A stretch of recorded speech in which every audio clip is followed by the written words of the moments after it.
Good morning and welcome back to another video, and today is the 5 best vanilla transmog farms you can do right now. Now just stick around and enjoy the video. Coming in at number 1 we have the WAILING Caverns. The WAILING Caverns transmog farm is pretty damn simple.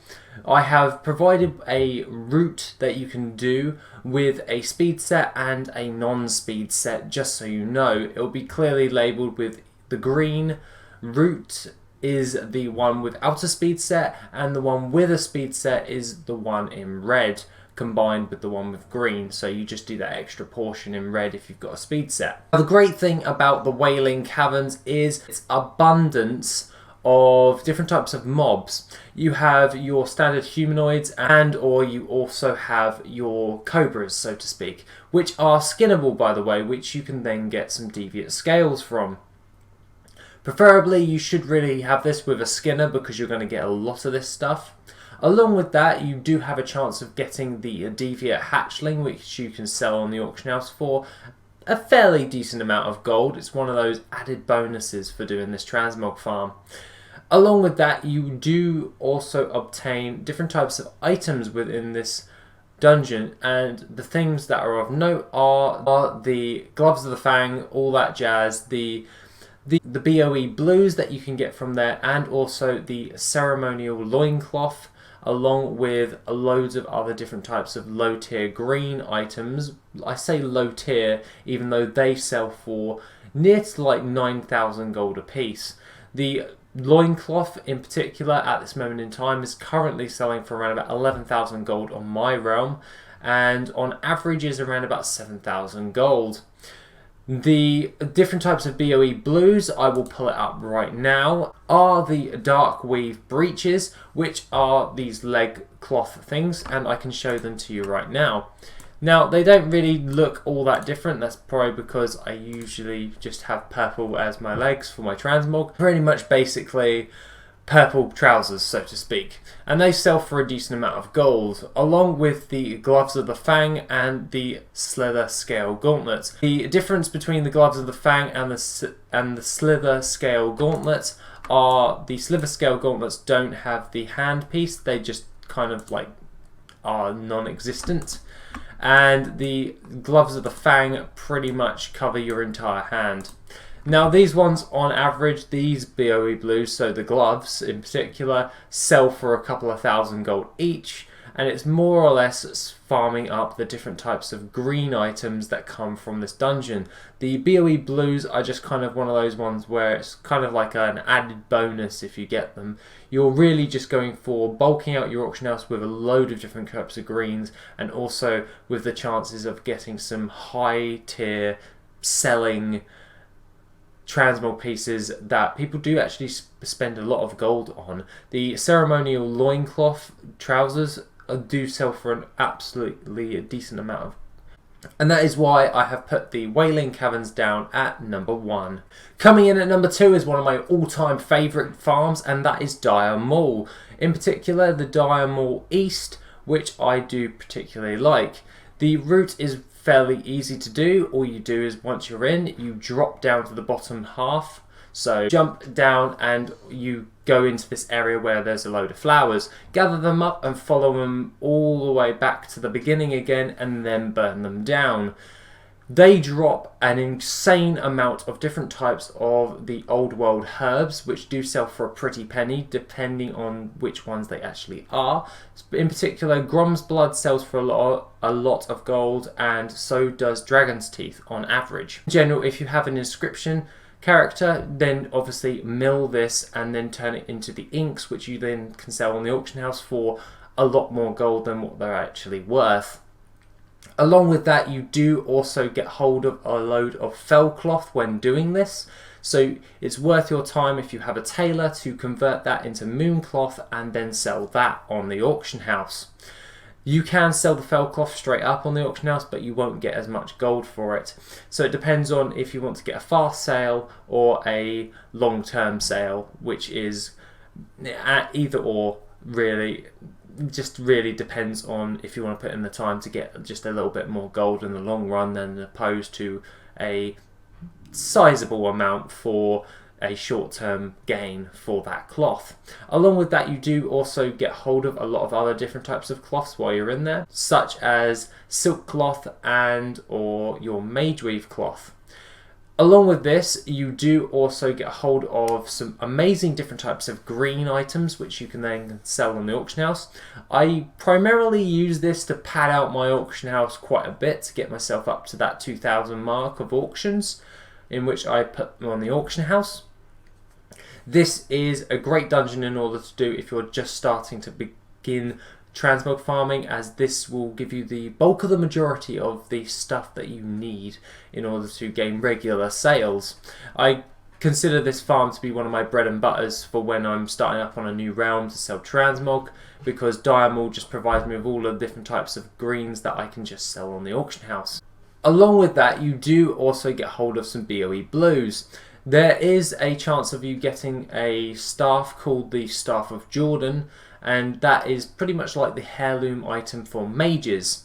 The other things that are of note are the Elemental Remnant, the Phasing Boots, the Stonebark Gauntlets, the Unbridled Leggings. We're going to skip over the wrist because that is worth naffle, and so is the neck, and so is the neck, but the wand in particular actually sells for near or more than the rest of the others. I'm not really too sure about this, but on average this one sells for like 8,000 gold a piece, whereas the other ones sell for around about 5,000 to 6,000 gold for the BOE blues. Now obviously this farm is done quite regularly, and it is mainly to just bulk out your auction house. So obviously the BOE blues are going to be in a high supply due to this. So that is why I've put it at number 4, due to the fact that it's mainly just a bulking transmog farm for just getting started. Coming in at number 3, we have the BLACKROCK Depths.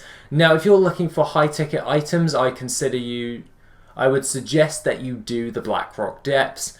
The BLACKROCK Depths farm is shown right now, and to be honest, it's one of the most easiest farms, like in general. Even if you don't even have a speed set, you can do this and gain a sizable amount of different types of transmogs. I would recommend, while actually doing this, to actually bring a mining character along with you, as a few of the nodes on this route have dark iron ore on them. If you mine this dark iron ore, this will give you additional gold for your hours run, and it doesn't really affect your times all that much. When it comes to gold per hour for this farm, in particular, it is around about 40,000 gold per hour.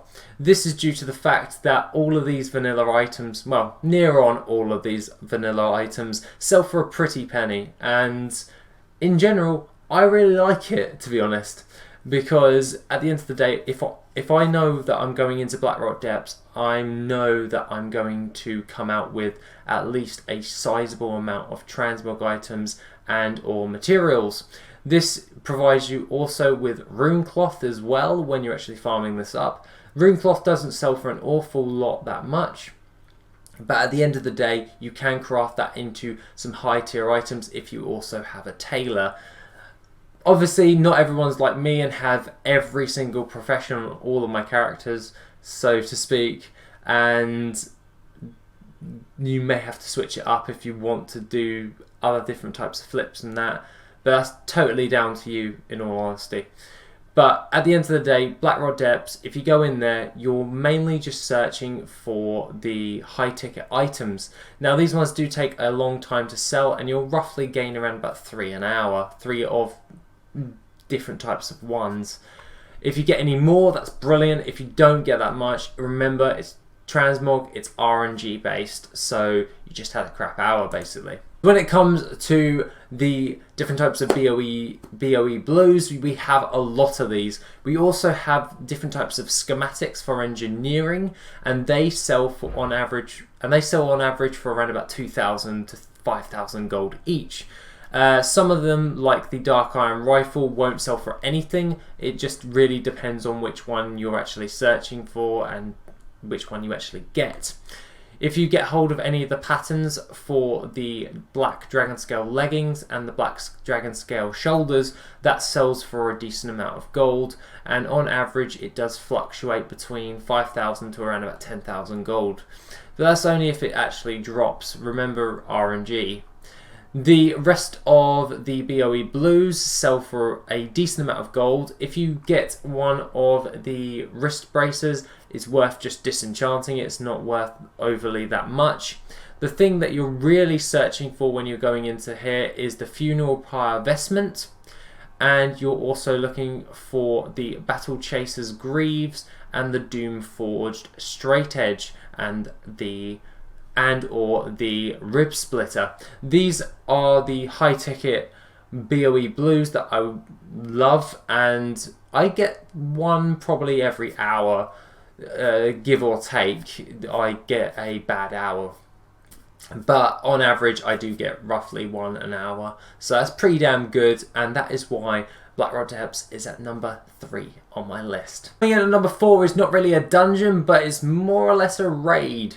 It is the Ruins of Encourage. This one is located in Silithus, and you can actually find this on the bottom right hand side. Actually, I'm thinking about if I'm going in there, it would be on my left. But at the end of the day, the Ruins of Encourage are pretty straightforward, so to speak. You basically run in there, skip past all of the bosses, do not aggro the bosses, and gather up all of the trash mobs and burn them down. These ones pretty much only drop high to medium end transmog items. So usually in an hour, I usually come out with around about 40 to 50,000 gold worth of transmog items.